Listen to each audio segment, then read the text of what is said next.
Letošnja pomlad je bila v marsikaterem pogledu drugačna. Na Gregorjevo na dan, ko se ptički ženijo in pomlad prinaša luč, se je letos zgodilo nekaj manj pozitivnega.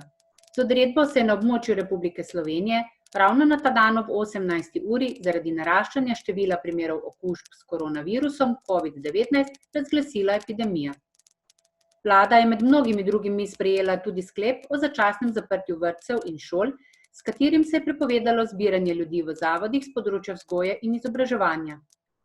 Zaprtje vrtcev in šol je bilo sprva predvideno od 16. do 29. marca 2020, kasneje se je to obdobje podaljšalo. Ta ukrep je za sabo potegnil kar nekaj drugih posledic, kot so vprašanja o organizaciji varstva, in za mnoge otroke je to pomenilo izgubo edinega toplega obroka v dnevu. Večja je bila možnost prenosa morebitne okužbe za stare starše, ki so morebiti varovali vnuke. Spremenjena je bila tudi organizacija javnega prevoza, ki pa je vmes bil tudi začasno ukinjen.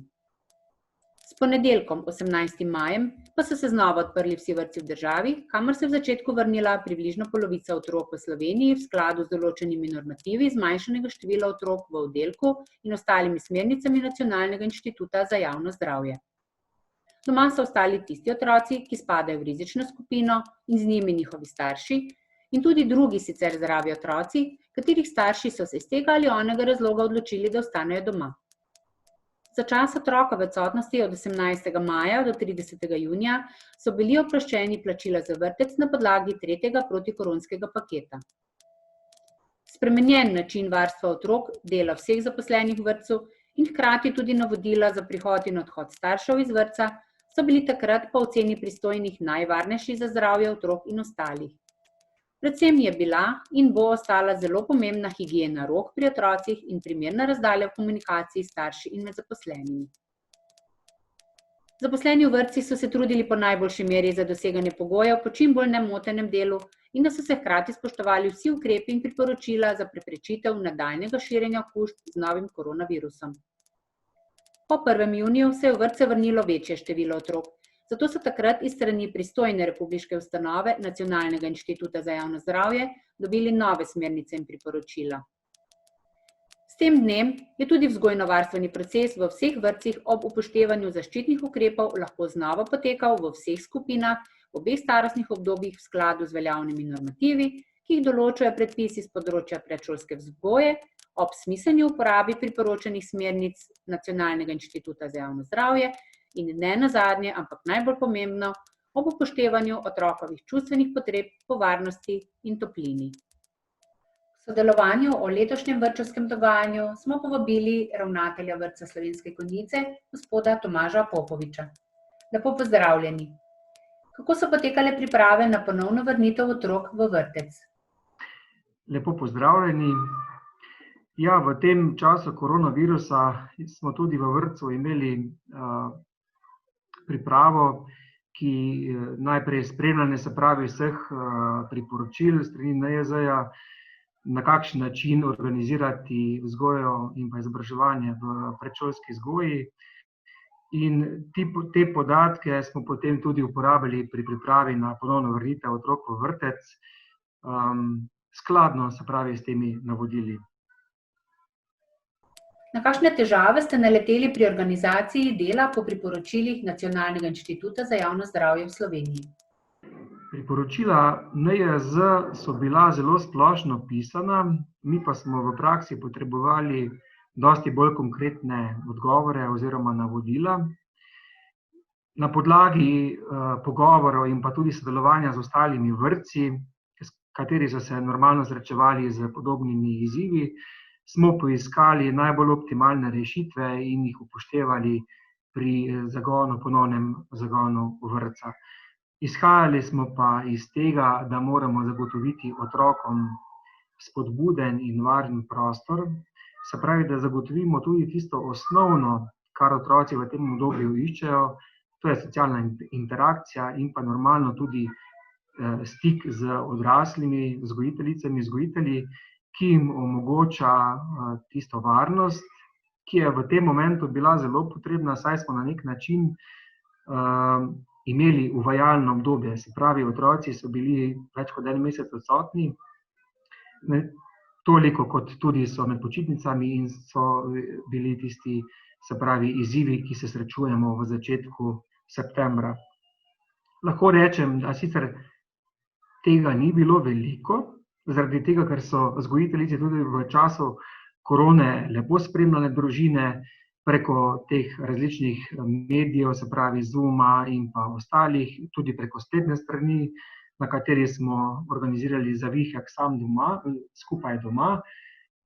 Tako da starši smo vzdrževali stik in tudi z otroki, kar je veliko pripomoglo tudi potem pri ponovnem, se pravi pri ponovni vzpostavitvi vrtca. Kako ocenjujete stanje po vrnitvi otrok v vrtec in sodelovanje z zaposlenimi? Kot sem že na nek način omenil v prejšnjem vprašanju, menim, da s tem delom strokovnega kadra in ostalega kadra v času korone, da smo skupaj ohranili stik z družinami, je bilo to stanje po vrnitvi zelo gladko, mirno. Z otroki smo takoj vzpostavili tisti spodbuden prostor. Nadaljevali smo delo, kjer smo ga končali nekje v sredini marca. Pri tem so ogromno pomagali zaposleni in pa tudi sodelovanje s starši, ki je zelo lepo steklo. Kajti vrtec smo odprli ne v 100% na začetku, kasneje pa smo tudi sedaj, se pravi, bi lahko rekel, da delujemo že nekje po ustaljeni praksi, tako organizacijsko kot tudi po številu otrok. In ta prehod je bil zelo gladek in spodbuden za otroke ter družine. Kako se počutijo zaposleni glede na nove pogoje dela in njihove ovire pri drugačnem vzgojno-izobraževalnem delu? Na to temo smo imeli dosti pogovorov z zaposlenimi. Pred odprtjem vrtca smo izvedli tudi se pravi, vzgojiteljski zbor preko Zooma, da smo se lahko o tem tudi pogovorili. Ključno je bil tudi ta vidik strokovnih delavcev, da stik z otroki moramo ohraniti in pa tudi socialne interakcije, saj to tudi omogoča vzpostavitev procesa v vrtcu. Zaposleni so bili pri tem zelo razumevajoči, s svojimi vprašanji so tudi pomagali vzpostaviti proces, tako da mislim, da zaenkrat delujemo zelo dobro in da tudi pri tem poskrbimo za strokovne delavce. Se pravi, nošenje zaščitnih mask je potrebno pri kontaktu s starši. Starši medtem nosijo maske v vrtcu ves čas, se pravi, obiska v stavbah. In tudi oni do sedaj, bom rekel, nekje upoštevajo te usmeritve.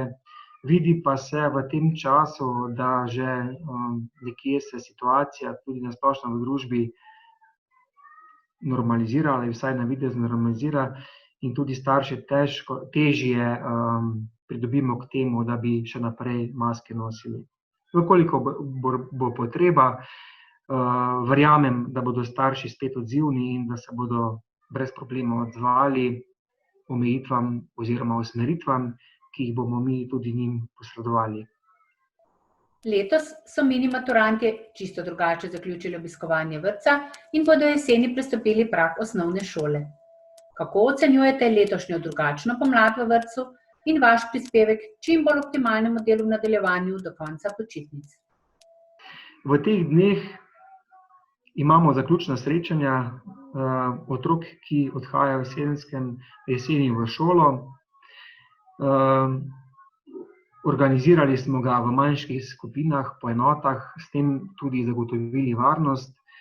Otroci bodo imeli ta občutek prehoda v šolo, se že veselijo šole in pri tem jim tudi mi nekje omogočamo, se pravi, to slovo od vrtca. In mislim, da to zelo dobro poteka. Hkrati bi lahko rekel tudi, da za to obdobje, ki je za nami, je na nek način dalo nek nov vidik sodelovanja med starši in zaposlenimi tudi otroki. in mislim, da to lahko vzamemo tudi za dobro. Povezali smo se na drugih ravneh in izhajali smo vedno iz tega, da iščemo pozitivo, kar pa mislim, da je za otroke zelo pomembno, saj jim s tem damo tisto pozitivno popotnico v življenje. Pomembno je namreč, da jim pokažemo, da je življenje lepo in da v življenju so ovire ali pa izzivi, ki jih ima vsaka generacija in ki jih pač se samo učimo premagati in ob tem vseeno ohraniti nek pozitiven odnos do življenja. Najlepša hvala za sodelovanje. V nadaljevanju vam želim še mnogo uspešnih projektov in seveda mirne in prijetne počitnice. Tudi sam bi rad v imenu vrtca zaželel lepe, mirne počitnice otrokom, družinam in pa vsem občanom Občine Slovenske Konjice. Verjamem, da nam je še ostalo veliko odprtih možnosti za sodelovanje, za nadgrajevanje in s tem tudi za izboljšanje že tako dobrih pogojev za občane v Slovenskih Konjicah. Hvala.